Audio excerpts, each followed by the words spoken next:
Good morning to all of you. आज हम लोग न्यूट्रिशन एंड ह्यूमन बींग्स का फोर्थ लेक्चर पढ़ने जा रहे हैं। ऑलमोस्ट देखा जाए तो ये हमारा न्यूट्रिशन एंड ह्यूमन बींग्स का लास्ट लेक्चर है। इसके बाद हम लोग न्यूट्रिशन एंड प्लांट के बारे में पढ़ेंगे। अभी तक हम लोग माउथ, पित्त, इसोफेगस, स्टोमक, लीवर, पेंक्रियाज तक पढ़ लिए। चलिए आगे देखते हैं हम लोग स्मॉल इंटेस्टाइन। स्मॉल इंटेस्टाइन पढ़ने से पहले हम लोग कुछ बता देते हैं आप लोग को।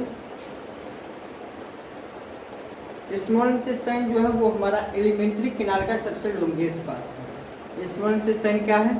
एलिमेंट्री कैनाल का लॉन्गेस्ट पार्ट है। एलिमेंट्री कैनाल का लॉन्गेस्ट पार्ट है जिसका साइज जो होता है 6 मीटर का होता है। स्मॉल इंटेस्टाइन का साइज 6 मीटर का। स्मॉल इंटेस्टाइन का साइज कितना है? 6 मीटर। देखा जाए तो स्मॉल इंटेस्टाइन जो होता है हार्बीवोरस एनिमल्स में लॉन्गर होता है। मीन्स हार्बीवोरस एनिमल में स्मॉल इंटेस्टाइन का साइज लॉन्गर होता है और फिर कार्निवोरस एनिमल्स में स्मॉल इंटेस्टाइन का साइज छोटा होता है। क्यों होता है? क्योंकि हार्बीवोरस एनिमल जो है ग्रास खाता है और कार्निवोरस एनिमल जो है वो मीट मछली खाता है। ग्रास में एक स्पेशल तरह का सेलुलोज पाया जाता है। क्या पाया जाता है? सेलुलोज पाया जाता है जिसको कार्निवोरस का जो बॉडी होता है वो डाइजेस्ट नहीं कर पाता। हार्बीवोर अच्छे तरह से डाइजेस्ट होने के लिए, सही तरीका से डाइजेस्ट होने के लिए, इसलिए हार्बीवोरस एनिमल्स में क्या होता है? स्मॉल इंटेस्टाइन का साइज बड़ा होता है। और फिर कार्निवोरस एनिमल्स क्या खाता है? मीट खाता है, तो इसमें स्मॉल इंटेस्टाइन का साइज छोटा होता है। कार्निवोरस एनिमल्स में स्मॉल इंटेस्टाइन का साइज क्या होता है? छोटा होता है। चलिए आगे हम लोग देखते हैं। चलिए अभी हम पढ़े थे स्मॉल इंटेस्टाइन जो होता है क्या होता है? एलिमेंट्री कैनाल का लॉन्गेस्ट पार्ट होता है। स्मॉल इंटेस्टाइन क्या होता है? एलिमेंट्री कैनाल का लॉन्गेस्ट पार्ट होता है जिसका साइज कितना होता है? 6 मीटर होता है। कितना होता है? 6 मीटर होता है। और हम अभी ये भी बताएं कि स्मॉल इंटेस्टाइन का जो लेग है वो हार्बीवोरस में लंबा होता है, लॉन्ग होता है, और कार्निवोरस में छोटा होता है। कार्निवोरस में छोटा होता है। और फिर हार्बीवोरस एनिमल जो होता है वो ग्रास ईटिंग एनिमल्स होता है, तो इसमें ग्रास में क्या रहता है? सेलुलोज रहता है। सेलुलोज अच्छे तरह से डाइजेस्ट हो जाए इसलिए क्या होता है? स्मॉल इंटेस्टाइन का साइज जो होता है कार्निवोरस में, हार्बीवोरस में लॉन्गर होता है। और कार्निवोरस क्या खाता है? मीट खाता है। मीट जो होता है आसानी से डाइजेस्ट हो जाता है। मीट क्या होता है? आसानी से डाइजेस्ट हो जाता है, इसलिए कार्निवोरस एनिमल्स में स्मॉल इंटेस्टाइन का साइज क्या होता है? छोटा होता है।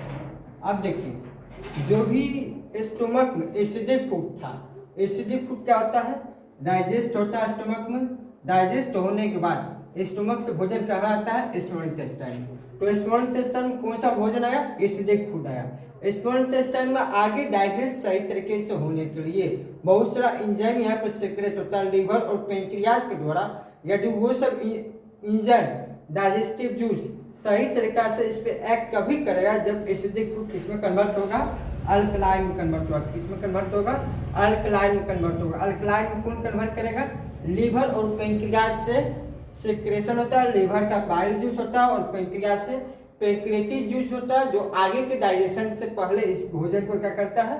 अल्कलाइन में कन्वर्ट कर देता है। किस में कन्वर्ट करता है? अल्कलाइन में। स्मॉल इंटेस्टाइन जो है वो इंटेस्टिनल जूस सेक्रेट करता है। स्मॉल इंटेस्टाइन क्या सेक्रेट करता है? इंटेस्टिनल जूस सेक्रेट करता है, जो क्या होता है? बहुत सारा एंजाइम का मिक्सचर होता है। तो जितना भी एंजाइम होता है सब एंजाइम प्रोटीन को डाइजेस्ट करके किस में बना देता है? एमाइनो एसिड में। प्रोटीन को डाइजेस्ट करके किस में कन्वर्ट कर देता है? एमाइनो एसिड में। कार्बोहाइड्रेट को डाइजेस्ट करके किस में कन्वर्ट कर देता है? ग्लूकोज में। कार्बोहाइड्रेट को डाइजेस्ट करके किस में कन्वर्ट करता है?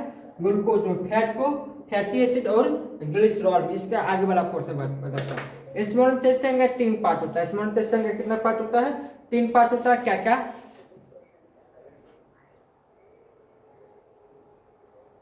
डिओडेनम, जेजेनम और इलियम। स्मॉल इंटेस्टाइन का कितना पार्ट होता है? 3 पार्ट होता है, डिओडेनम, जेजेनम और इलम। अब डाइजेशन होने के बाद स्मॉल इंटेस्टाइन की वॉल में क्या होता है, बहुत सारा finger like leaf like structure present रहता है, जिसको क्या कहते हैं, व्हील, क्या कहते हैं, व्हील। स्मॉल इंटेस्टाइन की वॉल में क्या प्रेजेंट रहता है, finger like structure, leaf like structure present रहता है, जिसको क्या कहते हैं, व्हील। व्हील का काम क्या होता है कि एब्जॉर्प्टिव सरफेस एरिया जो होता है, डाइजेस्टेड फूड को एब्जॉर्ब करने का जो सरफेस एरिया होता है उसको बढ़ा देता है, ताकि ज्यादा भोजन क्या हो सके, एब्जॉर्ब हो सके। और फिर एब्जॉर्ब होने का व्हील में क्या होता है, ब्लड वेजल होता है, जो वो ब्लड वेजल क्या करता है, एब्जॉर्ब भोजन को जहां जहां जरूरत होता है वहां वहां पहुंचा देता है। यहाँ के बाद फिर डाइजेशन होने के बाद, एब्जॉर्प्शन होने के बाद कुछ भोजन अनडाइजेस्टेड और अनएब्जॉर्ब भी बच जाता है। कैसा भोजन, अनडाइजेस्टेड और अनएब्जॉर्ब भी बच जाता है, जो भोजन क्या होता है, लार्ज इंटेस्टाइन की तरफ चला जाता है। किधर जाता है, लार्ज इंटेस्टाइन में जाता है। और आगे का प्रोसेस लार्ज इंटेस्टाइन में क्या होता है, लार्ज इंटेस्टाइन में डाइजेशन नहीं होता उस भोजन का, कंप्लीट डाइजेशन क्या हो जाता है, स्मॉल इंटेस्टाइन में हो जाता है। कंप्लीट डाइजेशन के बाद भोजन कहाँ गया, लार्ज इंटेस्टाइन में। लार्ज इंटेस्टाइन में कैसा भोजन गया, कंप्लीटली डाइजेस्टेड फूड गया और अनएब्जॉर्ब फूड गया। कैसा फूड गया, अनडाइजेस्टेड अनएब्जॉर्ब फूड गया। कैसा भोजन गया, अनडाइजेस्टेड और अनएब्जॉर्ब भोजन कहाँ गया, लार्ज इंटेस्टाइन में गया। लार्ज इंटेस्टाइन में जो अनएब्जॉर्ब और अनडाइजेस्टेड फूड गया है उसमें यदि कुछ यूजफुल मिनरल होगा, वाटर होगा, उसका एब्जॉर्प्शन होगा। किसका एब्जॉर्प्शन होगा, लार्ज इंटेस्टाइन में यूजफुल मिनरल और वाटर का एब्जॉर्प्शन होगा। किस चीज से एब्जॉर्प्शन होगा, अनडाइजेस्टेड फूड और अनएब्जॉर्ब फूड से। एब्जॉर्ब करने के बाद मीन्स वाटर और मिनरल का एब्जॉर्प्शन के बाद जो मटेरियल बचा है उसको हम लोग क्या कहेंगे, फेकल मैटर कहेंगे। जो फेकल मैटर का फॉर्मेशन कहाँ होता है, कोलन में होता है। लार्ज इंटेस्टाइन 3 पार्ट होता है, कैकम, कोलन, रेक्टम। कोलन में क्या होता है, फेकल मैटर का फॉर्मेशन होता है। फॉर्मेशन के बाद फेसेस कहाँ चला जाता है, रेक्टम में जाता है। और रेक्टम के थ्रू क्या होता है, एनएस के थ्रू बॉडी से बाहर, रेक्टम से एनएस में जाएगा और एनएस के थ्रू बॉडी से बाहर उसको इजेक्ट कर दिया जाएगा। जिस प्रोसेस से हम लोग अपने बॉडी का वेस्ट प्रोडक्ट बॉडी से बाहर निकाल रहे हैं, इस प्रोसेस को क्या कहेंगे, इजेक्शन कहेंगे। बस 2 मिनट रुक के लिखा।